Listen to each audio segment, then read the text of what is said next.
to try and get one back. But first, he has to take care of James Notarangelo. And Seabury getting in that driver's seat. They're shooting first to get them up here would be huge.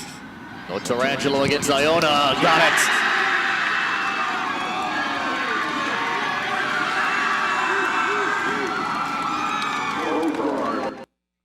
This was me on February 5th, 2022.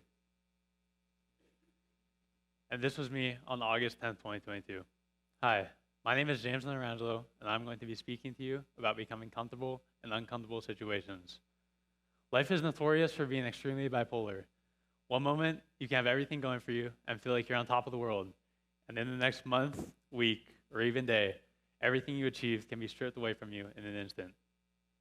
After sustaining a partial lateral meniscus tear in my left knee at a college ID camp at the University of Washington, I underwent surgery 12 days later, attempting to repair the tear.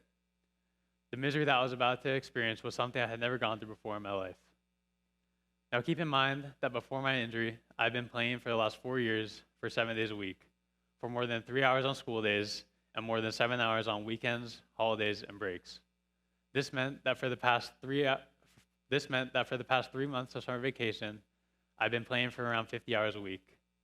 This training had not only brought me to my physical peak so far in my life, but mentally, I felt like I could endure anything. This could not have been further from the truth. Even just 24 hours after my surgery, I could feel myself faltering. The pain was excruciating, I was overthinking about my uncertain future, and all the lessons I learned through the long nights and early mornings on field had evaporated. I felt as if I was no longer the person I was just 2 weeks ago who was thriving on the field. As if nothing could have made matters worse, I did not take one pain medication for the first 2 weeks. I know. Just 3 days after my surgery, my mom went to drop off my sister at college, and I guess the message never really got across to my dad that those were a thing. So for the first week or so, I couldn't really touch my leg without wincing. However, just like all things in life, that initial wave of pain passed, and I slowly began to progress in my rehab. And for the next 6 months or so, I tried to start running and playing soccer again, but it was clear to me that something wasn't quite right. And after 2 more MRIs, it was evident that the surgery had failed and further intervention would be required. Though the time between my first and second surgery was frustrating and difficult, it gave me lots of time to reflect.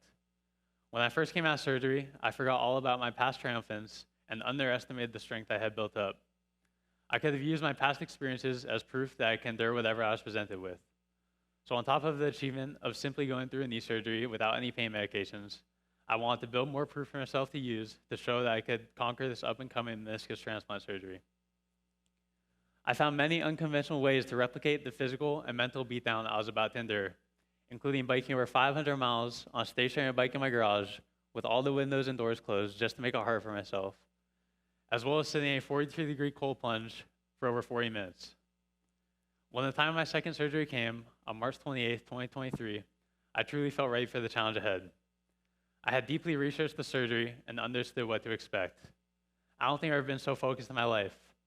I went through every day as if I was going through a war in my head. Day 1, down. Day 2, down. Day 3, down. Everything was working for me. I was breathing through any pain I had and finally felt as if I was on the road to recovery. Until the battle on day 9. In the afternoon, I went to physical therapy for the first time, where I was surprised with how well it was going. I had maintained most of my muscles since surgery, and my range of motion was progressing nicely. But remember when I said life can take everything away from you in a matter of a few days? In my case, it happened in minutes. I left the session a little early due to a slight discomfort I was feeling in my lower leg, but that pain onset exponentially, and by the time I got home, I couldn't even apply pressure to my leg without yelling. And it didn't stop there. Over the course of the next few days, it came to the point where if my leg was touched or moved in the wrong way, I was screaming at the top of my lungs. I ended up in the ER on Monday morning, where they attempted to retrieve fluids from it to see if it was infected by puncturing it with a needle around 6 times. The lab test came back positive with staph, and my surgeon scheduled surgery for Thursday morning to attempt to wash out the infection while leaving the cadaver meniscus in. Wednesday night to Thursday morning was an experience I'm not sure words can fully describe. At 7 p.m., 12 hours before my third surgery, I needed to make the final journey from laying down on our living room couch to my bed. The first part of sitting up from a lying position took over 1 hour, and was the most unimaginable pain I believe I'll ever experience in my life.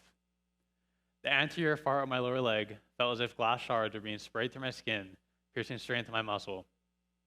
Our house echoed with the loudest noise I've ever screamed in my life. And after going to a place in my head, so quiet I could only hear the pounding of my heart, I attempted to stand up and crouch to my room. Every swaying motion I took was pain so uncomputable to my mind that it actually became bearable. However, as great as that sounds for the time being, I completely lost touch with reality and couldn't even balance myself. My mom was using all her weight to keep me from falling face forward. The entire process of moving me to my bed took over 3 hours and was a preview of what was to come in the morning. At this point, I was not only physically drained, but my mind was completely shut down. Now, I'm not sure if any of you have complained about being mentally drained at the end of a long day, but at this point, I was truly at my limits. I recall not having a single thought. I completely forgot how to operate my crutches and was in every way out of gas. However, I could still register the pain. On the way to the hospital, every speed bump felt as if I had fallen off a mountain.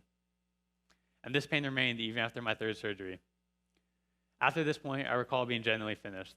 Thursday, Friday, and Saturday all feel like a blur in my head, and I cannot remember much at all.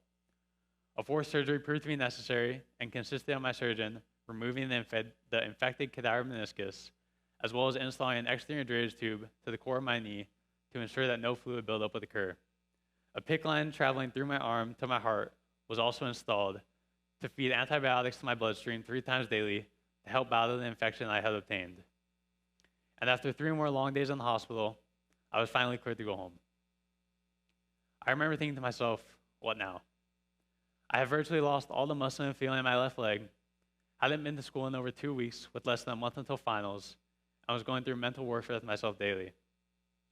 I realized that the current circumstances I was in would have crushed 99% of people, but they hadn't already beat the challenges that I had. They hadn't gone through a knee surgery without any pain medications. They hadn't gone through 3 surgeries in less than 3 weeks. They hadn't grinded their entire life on the field, giving everything to become successful. All the hardships that I've had to overcome throughout my entire life were preparation and proof that I could solve this near impossible problem, despite the years that it would take. Through both the thousands of uncomfortable situations I have purposely placed myself in, as well as the challenges that the universe has involuntarily given to me, I have been able to thrive in uncomfortable situations. Similar to how I have gone through this journey with my knee, every single one of you will go through a time that will test your strength physically and mentally at least one point in your life.